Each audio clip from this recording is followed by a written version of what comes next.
Alright, in this video you're going to learn how to make a slab box.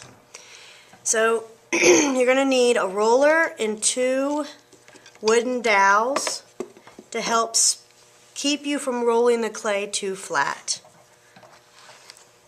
So put the wooden dowels beside the clay, put the clay in the middle, and then start by putting your roller on the middle top part of your clay and press down.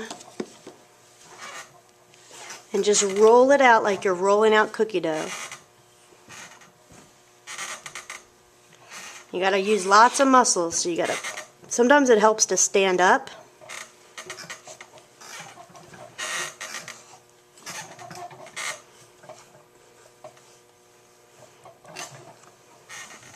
Alright, so after you roll it out, how do you know that you've rolled it out completely? Well, one thing you could do is just take the roller and try to roll it across, and if it goes smoothly without slowing down or going up like on a roller coaster, then you've done good. Also, you got to be careful that these wooden dowels don't go too far away, because if they roll all the way out to here, then it's not even touching your roller. So it's like you're not even using them at all. And never take your roller and turn it this direction and roll it, because again, you're not touching the wooden dowels and you're going to roll it too thin. And clay that's rolled too thin will crack and break. So we want a nice thickness to the clay. I'll hold it up and show you how thick. We're about that thick, about an inch thick. Alright, to make a slab box, I take very simple cookie cutters, a rectangle and a square. We're going to cut out 3 rectangles and 2 squares. Keep your shapes, when you press them down, close together, because we want to use up as much clay as we can without wasting any. And also on these cookie cutters, one side's thinner and sharper and the other side's much duller, if that's a word. And you want to use the sharper side. So press down. Okay, and if you have a hard time pulling it back up, just peel some clay away. Gently press through, you don't want to mess up the shape. Now put it right next to where the last one was.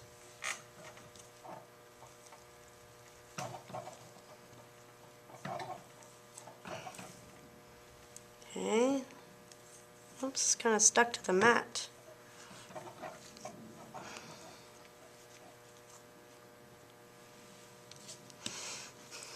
When the clay is very wet, it sticks to the mat much easier.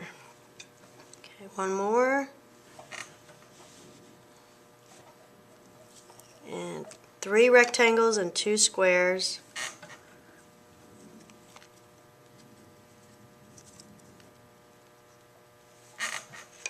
When you finish, just put your extra clay aside.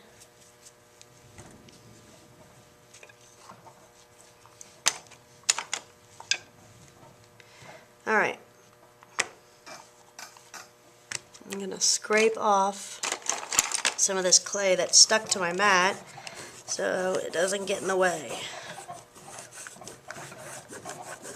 Alright, now we've got our 3 rectangles and our 2 squares. This is going to be the bottom of the box. And the shapes are going to go together like so. These 2 sides are going to stand up here, and these 2 right here. But if you notice, there is a big gap on the edges of the corners.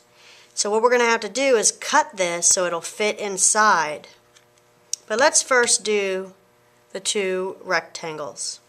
You're going to take your fork and you're going to make scratch lines on the sides, because this part's going to touch that's where it's going to touch the other part of the clay. So you've got to make those scratch lines. Now, because that's where they're going to touch. But this one in the middle, the scratch lines are actually right here on the smaller part, because that's where the other clay is going to touch it. So we've got scratch lines here, here, and on the edges right here and here. So what we want to do is add some slip, which is a combination of clay and water, before you push the two pieces together. Okay, firmly press together. You can take your finger and kind of smooth it out right there. Alright. Now, if we were to try to fit this inside, it's just a little bit too large. So, if you're real close for it to fit in there, just kind of take your fingers and kind of just squeeze a little bit. But if it still won't fit, you can take a flat tool and just cut off the edge just a little bit. Not too much, because you can always go back and cut off more, but it's going to be much harder to add more clay. Alright, so see how now it'll fit. Okay, same on the other side. And now it'll fit in between those two walls. But when we fit it in there, watch what happens. When I lift this up, you'll see now it looks like a chair, but it's also too tall. So this is where you cut off some more. Okay. Do the same to the other side.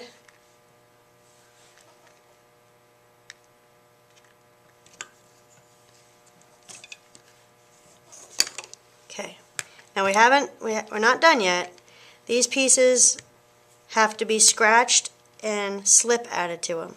So again, you got to think, where's the clay touching what part? So if I lay this in here, it's touching right here to the edge here, and right here to the bottom here, and then right here on the side to the side here. So add your slip, and then press your clay pieces together nice and firmly. Same on the other side. Think where the clay is touching on all three of these sides and all three of these sides. Add your slip, press together. Now we're still not done. What you want to do next is very gently tap your clay box on all 6 sides. Gently, not too hard. Then, you see these lines? We want those lines to disappear. Don't rub your finger in the same direction as the line, but actually go across the line. Notice my other fingers are inside the box, so when I press, I don't press too hard and make the wall cave in. So smooth these lines out till they disappear, and there's going to be lines on the bottom too. You don't need to add slip when you do this, just regular. The clay is already wet and moist enough, so we don't need to do that.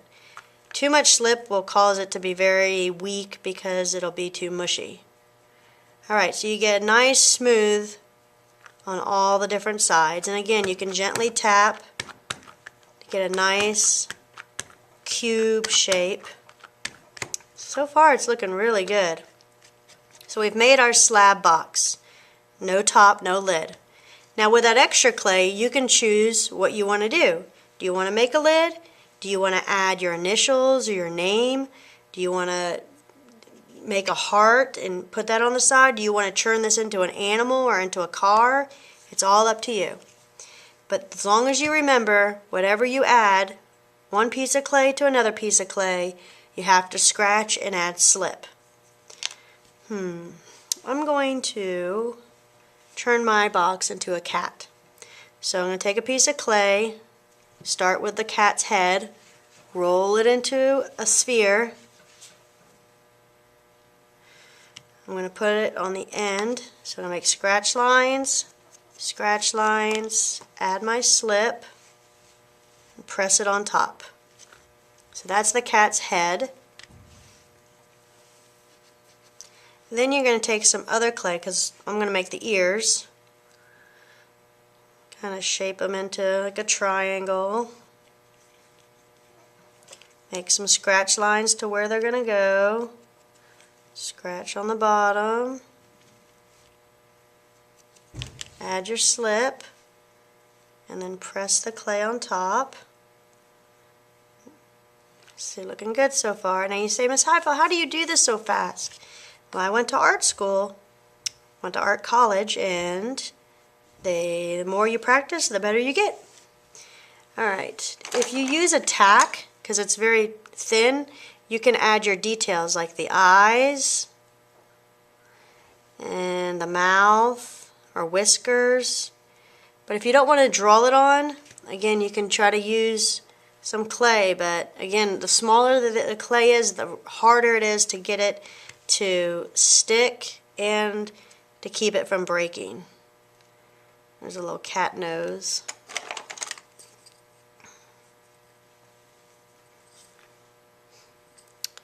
Alright. Now I'm going to add a tail. Just kind of roll out a coil. Remember, make the scratch lines and add slip. Now, sometimes if it's sticking way far away from the box, very likely it will break off or get knocked off.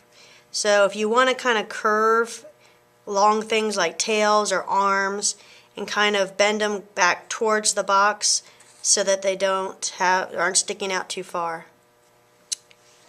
Now, maybe I want to add some little paws, or I can paint the paws on when I'm done.